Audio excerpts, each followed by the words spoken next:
Sa video ito ay i-review natin ang bagong labas na Shell Advance City Scooter para sa ating mga motor. Ano nga ba yung advantage nito kumpara sa mga unang oil na nagamit na natin at kung kamusta nga ba ang performance ng oil na ito. Welcome po sa another episode ng Change Oil series natin kung saan sinusubukan at nire-review po natin yung iba't ibang mga oil para dito sa ating mga motor. At ngayon nga po isusubukan natin itong bagong labas na oil ng Shell which is Advanced City Scooter 10W40 fully synthetic scooter oil. Actually nagulat ako sa mga specification nito dahil mas mataas yung standard niya compared sa mga unang oil na nagamit natin. For idea lang po, dito tayo sa Shell Long Ride nagtagal at paulit-ulit na ginamit kay Scarlett natin.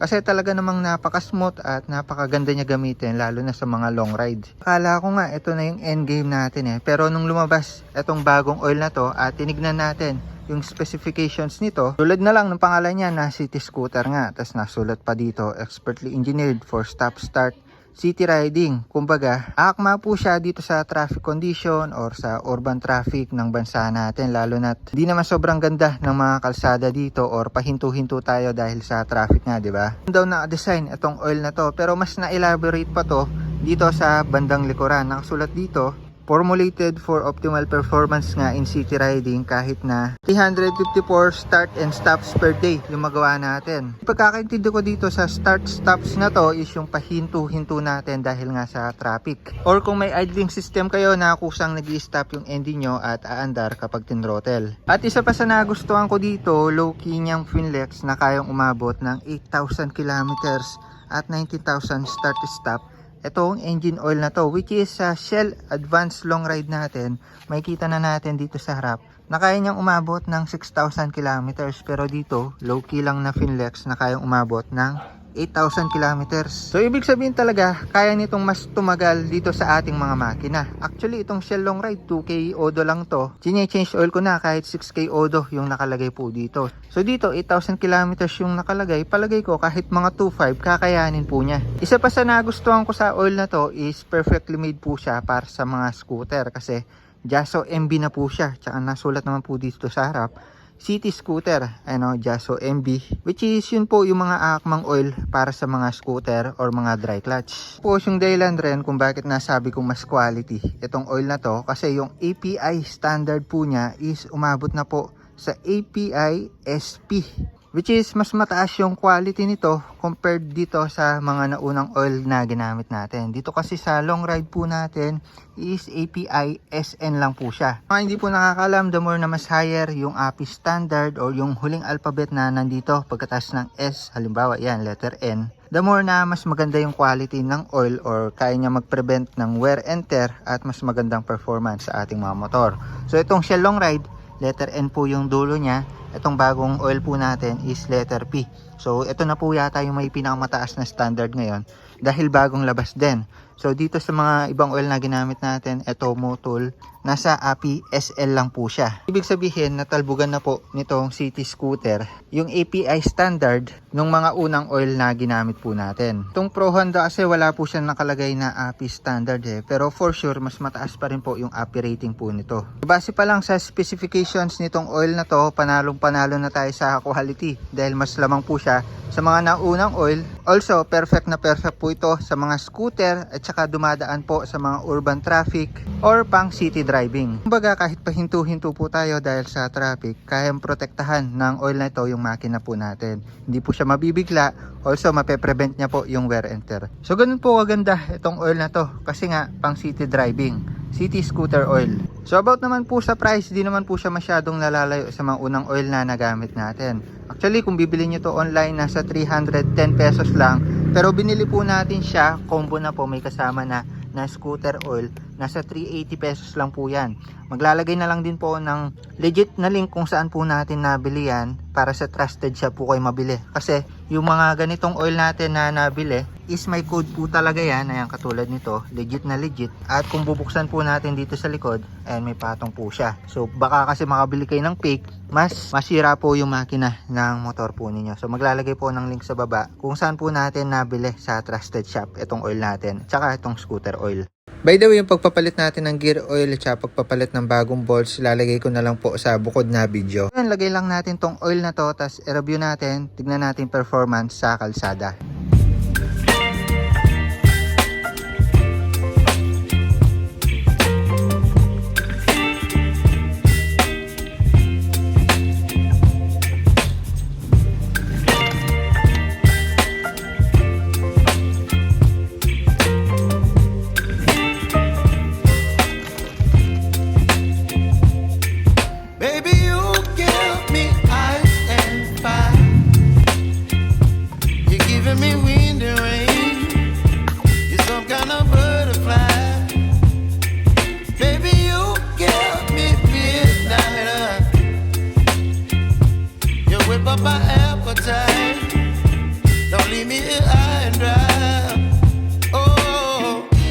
Pagkita ko lang po yung oil na nahakot natin dun sa lumang oil po natin. Ayan, ito yung gamit natin dyan.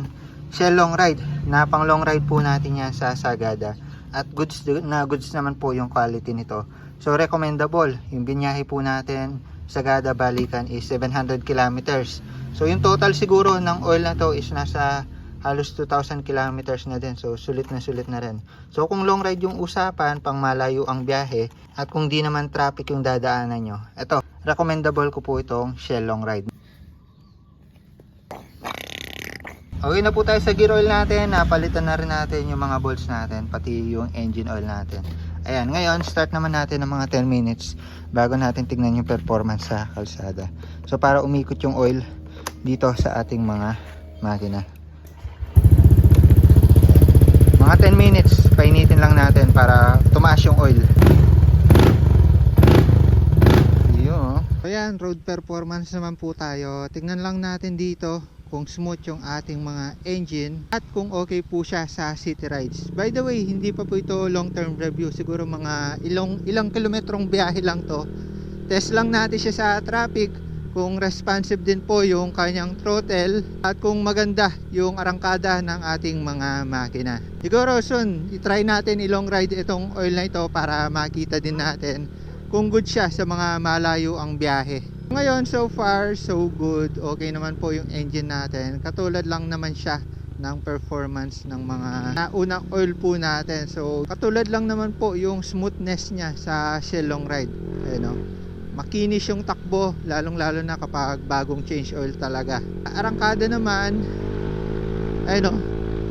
Smooth naman siya. Hindi naman natin ma-differentiate agad yung pagbabago dyan kasi syempre hirap naman malaman kung mas smooth yung isa sa isa. Siguro mas okay yan sa long term review talaga, pero yan sa arangkada, sa takbo po niya, napakaganda, smooth na smooth, parang Shell long ride lang. Yun no, lutong talaga ng 4 road natin, dinig yung bawat pigay eh. Try natin sa medyo traffic na lugar. Yun no, mga arangkadahan, good, smooth naman, same as sa mga dating oil natin, smooth pa rin. Kasi tinitingnan ko dito kung mas pumangit siya compared sa dating oil eh. Pag ganun, negats na eh. Kumbaga parang mas gaspang na yung takbo, or mahirap na siyang parang kadahin, pangit yung hataw niya, mga ganun bagay lang naman. Yun nga, for peace of mind, sinusubukan natin siya para malaman natin kung nalalayo ba siya sa mga dating oil. And first impression pa lang naman to eh.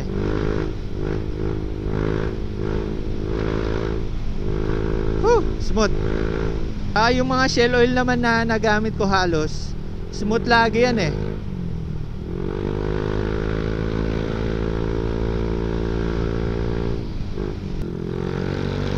Yun no, sa mga arangkadahan, kaya niyang humataw. May kakapain din pala natin kung medyo umiinit yung bandang makina natin or yung fairings na malapit. Kasi kapag mas mabilis umiinit yung oil, ibig sabihin hindi siya suitable sa makina, hindi siya okay sa engine po natin. Lalo na ito, short ride lang naman. Kumbaga, mamamasyal lang tayo ng konti guys. Para kahit papano itong video na ito is compact na, full review na, may performance test na rin. Medyo alon-alon pala dito. Pero yun, soon, maglo-long ride pa rin naman tayo para makita natin yung long-term review nito. Ito, short-term review lang to. Ito hindi pa natin masasabing city kasi nasa ano pa tayo part na hindi sobrang traffic. Pero may mga part pa rin na pahinto-hinto, mga ganon. Ayan, tulad na lang nito, may hihinto sa harap. Pero hindi naman traffic. Pero yun, for initial conclusion, sobrang smooth. Smooth as Shell long ride. Yun o, packet yan o, diba? Tsaka responsive yung throttle guys kahit na paahon, nakakaarangkada tayo ng maayos. O diba? Ayan, dito na magsisimula yung pakonti-konting traffic. Mga stop and start traffic ng konti. Ayan, dito may traffic na. Ito yung sinasabi natin para lang ma-demo natin yung stop and start. Yun, dito siya naka-design sa mga ganitong sitwasyon. Kumbaga pag binira mo, hindi mabibigla yung engine. Maganda yung formulation niya para sa mga biglaang andar. And stop, tapos start, diba? Ganun lang. Stop, start, stop, start, stop, start. Baha ano pala dito Ayan, gilid lang tayo dito guys. Check lang natin kung mainit yung kanyang makina. So dito, uy, malamig kasi usually kapag long ride na or kapag pangit yung engine, dito umiinit yung sa akin or sa mga click dito. Lamig lamig pa. Oh. So hindi siya mainit sa makina. Actually short ride lang naman to, pero yun, madidistinguish naman agad natin kung mainit siya sa engine. Pero ang lamig malamig. Hindi siya mainit sa makina. Pag kinapa natin yung makina, syempre mainit na talaga yan. Pero yung part na to, umiinit kasi talaga yan. Pero sa atin, hindi pa goods, malamig sa makina guys. So yun yung isa pa nating review. Di siya mainit sa makina. Actually mga 10 kilometro na rin na tayo nababiyahe natin. Yung engine natin nun is bumiyahe na. Or in short, abot na siya sa normal operating temperature niya or normal na init niya. Tapos ayun, for conclusion natin, responsive po yung kanyang throttle. Kasi kapag pangit po yung oil natin, medyo magalas po yan, tapos di siya responsive. Pero ito so far, responsive po yung throttle niya, tsaka smooth po siya. So yun po yung short term review po natin dito. Bigyan ko kayo ng long term review pag nilong ride po natin itong motor natin gamit yung Shell City Scooter na oil. Walwalan naman, try natin kung smooth pa rin po siya. Responsive pa rin kahit mabilis yung RPM. Mga 80, 90, smooth. Diba? Responsive. Actually, di lang siya pang city riding pwede rin siya pang long ride kasi smooth. So yun lang muna para sa video nito. The more click, the more you know. Shell Advanced City Scooter para sa ating mga motor. Smooth. Bye bye.